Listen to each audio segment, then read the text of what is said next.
بسم اللہ الرحمن الرحیم۔ یہ پہلا سوال ہے کہ میں جس اسکول میں پڑھاتا ہوں وہ زنانہ اسکول ہے، اور میں جب کلاس میں جاتا ہوں تو بچیوں کو سلام کرنا ہوتا ہے۔ وہ مجھے سلام کرتی ہے اور مجھے جواب دینا پڑتا ہے، جبکہ میں غیر محرم ہوں۔ میرا عمل یہ کیسا ہے؟ ان الحمد للہ والصلاۃ والسلام علی رسول اللہ وبعد۔ سوال یہ ہے کہ غیر محرم سلام کر سکتا ہے یا اس کو سلام کیا جا سکتا ہے؟ تو جی ہاں، شرعی حدود میں رہ کر غیر محرم کو سلام کرنا یا اس کے سلام کا جواب دینا احادیث سے ثابت ہے۔ ابو داؤد کے اندر، مسند احمد کے اندر احادیث موجود ہیں۔ نبی علیہ الصلوۃ والسلام کچھ خواتین بیٹھی تھی، وہاں سے گزرے اور آپ نے ان کو سلام کیا۔ اسی طرح امہات المومنین کے پاس لوگ اپنے مسائل لے کر آتے تھے اور دروازے پر کھڑے ہو کر سلام کرتے۔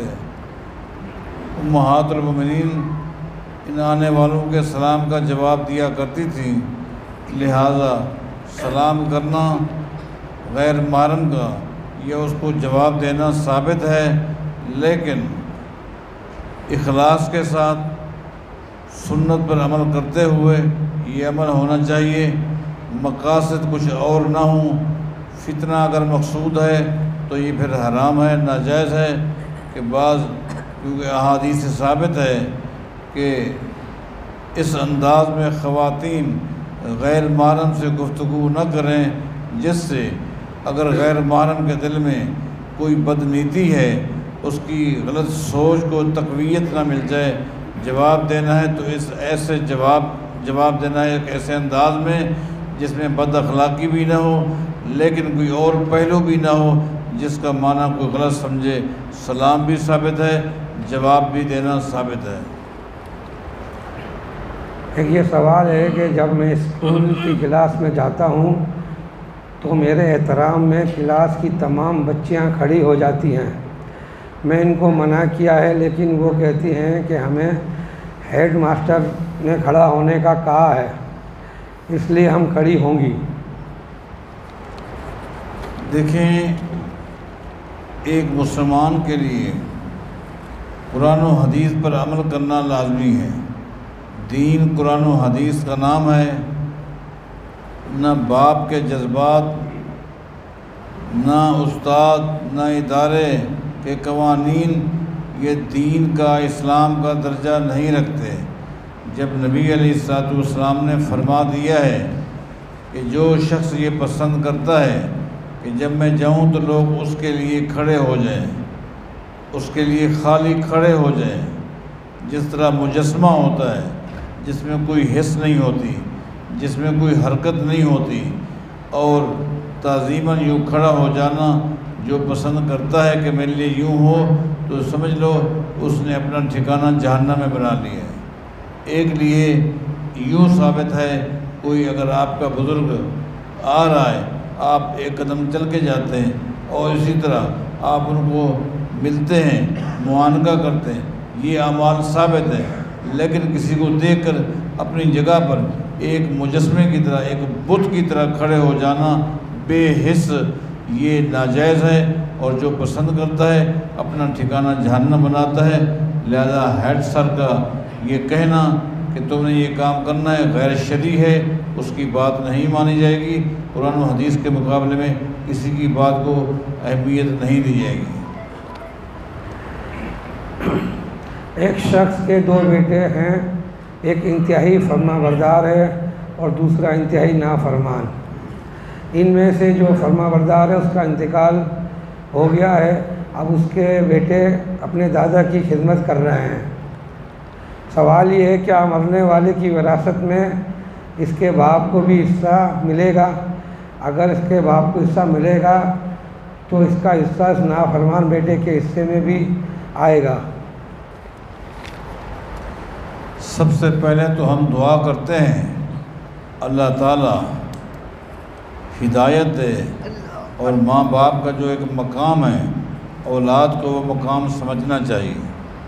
ماں باپ کی خدمت، ان کا احترام، ان کی فرما برداری یہ دین کا اہم ترین حصہ ہے، لہذا نافرمانی سے باز آ جائیں ورنہ اپنی آخرت برباد کر بیٹھیں گے۔ اس لیے ہم اس ساتھی کے لیے دعا کرتے ہیں جو اپنے والد کا نافرمان ہے کہ وہ فرما برداری کی طرف آ جائیں، نافرمانی کو چھوڑ دیں، اپنی آخرت کی فکر کریں۔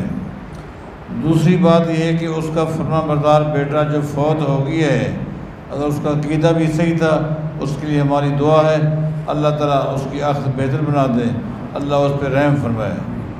لیکن جو وراثت کے اصول ہیں، جو قوانین ہیں، اس کے مطابق یہی ہے کہ جو شخص فوت ہو گیا ہے اس کی اولاد بھی موجود ہے اور بوڑھا باپ بھی ہے، تو اس کنڈیشن میں اس کے باپ کو مرنے والے بیٹے کی جائیداد میں سے چھٹا حصہ ملے گا، 1/6 چھٹا حصہ ملے گا، اور یہ شریعت کا حق ہے، اس کو ملے گا اور وہ اس کے پاس ہے۔ اب جب مر جائے گا اس وقت دیکھا جائے گا اس کے ورثاء کون ہیں۔ لیکن اگر وہ یہ سمجھتا ہے کہ میں حصہ لوں گا، یا کوئی اور سمجھتا ہے، تو اس کے نافرمان بیٹے کو ملے گا۔ آج تو نہیں ملے گا، وارث بنے گا جب اس کا باپ مر جائے گا، تو اس کی نافرمانی اور غیر شرعی حرکت کی وجہ سے اس کو جائیداد سے محروم کرنے سے یہ ہوگا کہ وہ تو نافرمان تھا، اور جس نے اس کو جائیداد سے محروم کیا اس نے بھی شریعت کی نافرمانی کی، لہٰذا اس کو چھٹا حصہ ملے گا، وہ دیا جائے گا۔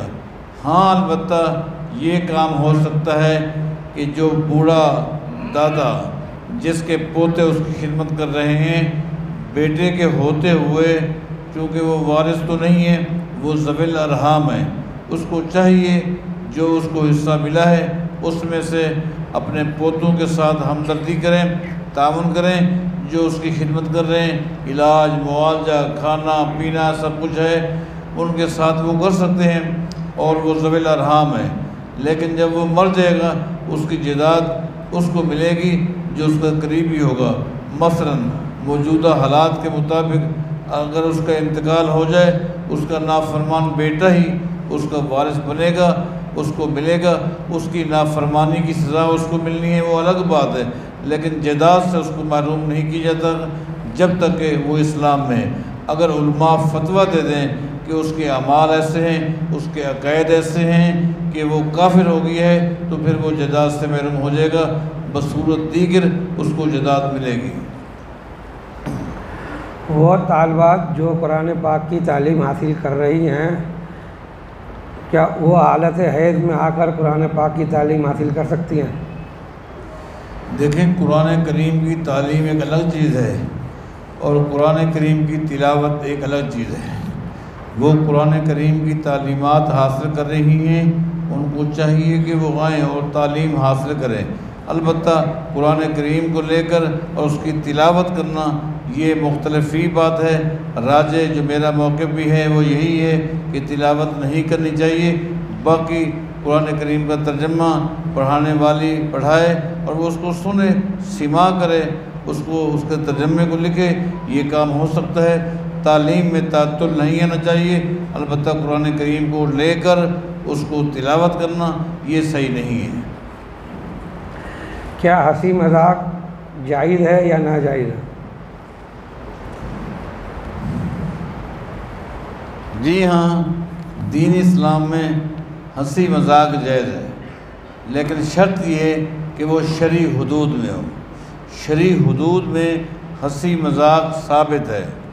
مثلاً نبی علیہ الصلوۃ والسلام کے پاس ایک صحابی آیا اور اس نے درخواست کی اگر ہو سکے تو بیت المال میں سے مجھے ایک اونٹ دیا جائے، سواری کے حوالے سے میں پریشان ہوں۔ نبی علیہ الصلوۃ والسلام نے فرمایا ٹھیک ہے، ہم تجھے اونٹ کا ایک بچہ دیتے ہیں سواری کے حوالے سے۔ تو وہ پریشان ہو گیا، اس نے کہا کہ میں اونٹ کے بچے کو کیا کروں گا، میں نے تو سواری کرنی ہے، اونٹ کے بچے کو میں کیا کروں گا؟ نبی علیہ السلام نے ہر اونٹ کا بچہ بھی وہ اونٹ کا بچہ ہوتا ہے، جو اونٹ کا بچہ ہے نا اگرچہ وہ بڑا ہے لیکن وہ بھی تو اپنے ماں باپ کا بچہ تھا نا جی، وہ بچہ ہی ہے، ہم آپ کو دے رہے ہیں وہ بچہ ہی ہے اپنے ماں باپ کا، وہ اونٹ کا بچہ ہے اگرچہ وہ صحابی سواری کے قابل ہو چکا ہے۔ اسی طرح صحیح بخاری میں آتا ہے سیدنا انس رضی اللہ تعالیٰ عنہ کے چھوٹے بھائی تھے، اس کے پاس ایک پرندہ تھا اس نے پالا ہوا تھا، پرندہ مر گیا، نبی علیہ السلام اس کو چھیڑنے کے لیے، ہنسی مذاق کرنے کے لیے اس سے باتیں فرماتے ہیں، اور آپ پوچھا کرتے تھے وہ تیرے پرندے کا کیا بنا، وہ کہاں گیا، یار کیا ہو گیا، یوں آپ ہنسی مذاق والے معاملات کیا کرتے تھے۔ تو ہنسی مذاق ثابت ہے، لیکن شرعی حدود سے باہر اگر کوئی ہنسی مذاق کرتا ہے، جس طرح موجودہ دور میں ہم دیکھتے ہیں ہنسی مذاق کے لیے جھوٹ بولا جاتا ہے، تو اس کے حوالے سے نبی علیہ السلام کا فرمان ہے مَن يُحَدِّثْ فَيَكْذِبُ لِيُضْحِكَ بِهِ الْقَوْمَ وَيْلٌ لِمَن يُكَذِّبُ۔ حدیث میں آتا ہے کہ جو شخص لوگوں کو ہنسانے کے لیے، لوگوں کو خوش کرنے کے لیے جھوٹ بولتا ہے تاکہ لوگ خوش ہو جائیں، تو وہ یقین کر لے اس نے اپنا ٹھکانہ جہنم بنا لیا۔ لہٰذا ہنسی مذاق ثابت ہے، لیکن اس میں اگر جھوٹ بولے گا، غیر شرعی انداز اختیار کرے گا، اپنی تباہی کر دے گا۔ اگر کوئی شخص اپنے والد کو اطاعت کی نگاہ سے دیکھتا ہے تو اللہ تعالیٰ اسے ایک حج کا ثواب دیتا ہے، کیا والدہ کو دیکھنے پر بھی یہی ثواب ملے گا؟ اور یہ حدیث کس کتاب میں ہے؟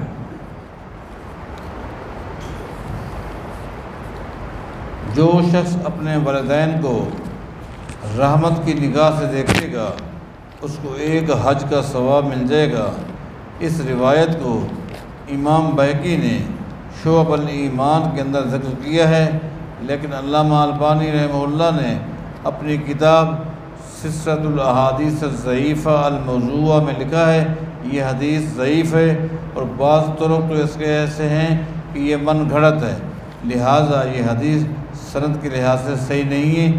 جب صحیح نہیں ہے تو پھر ہم یہ بات نہیں کہہ سکتے ٹھیک ہے والدین کی اطاعت ہے، فرمانبرداری، محبت کے انداز سے ان کو دیکھیں، ان کے آگے جائیں اور ان سے پوچھیں، لیکن یہ جو حدیث جس کا حوالہ دیا گیا ہے یہ سند موضوع ہے، من گھڑت ہے، اور بعض اسناد سے وہ ضعیف ہے، لہٰذا ہم نہیں کہہ سکتے کہ ایک نظر رحمت دیکھنے سے حج کا ثواب ملتا ہے۔ سبحان اللہ۔